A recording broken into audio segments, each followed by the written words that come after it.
Hey beautiful people, welcome back to my channel. I told you you can equally make this by yourself. I started by adding the flour, 2.5 kg of flour in my bowl. I added sugar, 400 grams of sugar, and I added 2 sachets of milk flavor.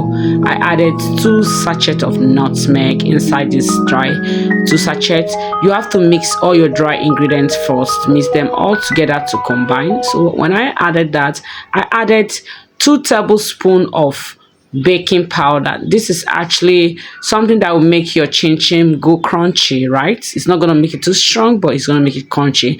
Then I added 1 teaspoon of salt, right? This will blend the taste of that chin chin. Then you mix all with your wicks all together to combine. You guys remember I prepped this in the night and I fried it in the morning. This is to tell you you can equally prep your recipe in the night and store it well, and also make it easier for you and do it in the morning. And this is me adding my 300 grams of sugar to this chin chin. Chin chin doesn't require too much butter. If you put too much butter, it's gonna be more richer, right?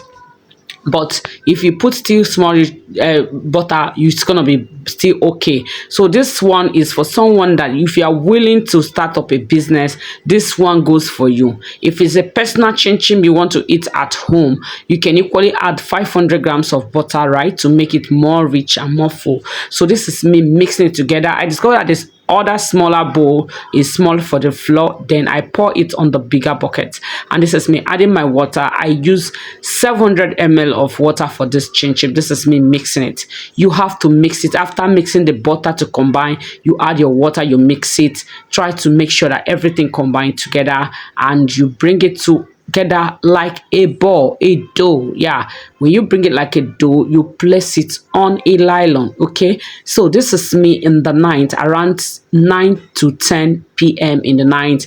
I prep this chin chin recipe and I finish up. I cover it with a kitchen towel with sprinkle of flour on over it. You can see, I will show you, you're going to see the example of what I mean, for me to be able to finish up in the morning to do other things, because I need to dress my daughter for that day, because it is her old school day in school. So I don't want a situation my husband will be the one dressing her. I want to use my hand to dress her to school in my own old school way. I'm going to be showing you guys the video of her old school day in school. You guys will laugh your ass at the way I dress my baby girl. So this is me tying the dough in a nylon. You put it in a nylon for it to rest. Okay, after mixing it, you need your dough to relax and rest and be able to function well inside the oil. Do you understand this? So you can see, this is me, this is it. I've rolled everything, and now I brought out one to roll. I actually roll one and keep the other 2 in the fridge, all close up in a nylon, well tight, without water, without air entering it. Then the one I roll, you can see how I sprinkle flour on my baking tray.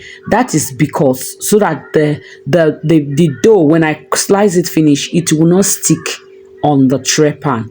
This is the reason why I spread that flour. Okay, you're gonna be seeing how I'll be doing it. Even at that, after cutting it small, I would also sprinkle flour on top of it, so that it will not stick before the morning, or it will become soggy, or it becomes so oily, or it becomes so soft. No, this is the essence I'm doing it. So when you are rolling your chin chin, try as much as you can and cut it well.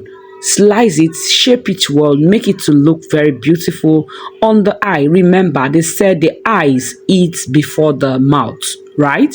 So whatever you are doing, make sure it looks attractive and beautiful to the eye before the mouth can be able to consume it. So here is me trying to slice my dough to make it look beautiful before I begin to cut it to the desired shape I cut it. So this is me trying to make everything look neat, and this is me, trust me, I love making things to look organized. I don't just want to do things because others are doing. I want to do it and do it perfectly well, the way that the eyes will see it, and any eyes that see it will want to eat. That's one thing about my food. So this is me cutting it to my desired side with my chin chin cutter. You see, It is well cut on the same line. You don't have to cut it too big. You don't have to cut it too small. Just make it moderate in a way it can be easy and accessible to be able to be munching in your mouth. And this is me cutting it. You can see what I'm doing here. And here I cut it to the other side. After cutting it, you have to cut it again like in a block form. You can see the way I'm doing it. Guys, you can see this is it. After this, I will place it inside that tray and still sprinkle flour on it in order for it to not to stick before the morning time. Okay, so this is to tell you that whatever you are doing, there is every strategy that you can equally make things easy for yourself, especially when you are the only one doing your thing. This is me. When I came back from the market, I said, no, I need to do this at in the morning. It will not take a whole lot of my time and I will not do what I want to do. Then I did part of it in the night. Then I kept the remaining one on the fridge. It was early this morning. You can go watch that video. Do it. Guys, please, I'm begging you. If you're watching any of my video and you come across any advert, please don't skip the advert on my videos. That is where I earn small revenue from. Please don't skip the advert. Kindly help me support my channel to grow. And if you are coming for the first time to my channel, kindly click the subscription button, subscribe to my channel, give this live a thumbs up, give this video a thumbs up. If you have anything to say, comment on the comment section, and guys, we'll get back to you. Have you seen it? This is me putting it back on the tray, and after that I cover it.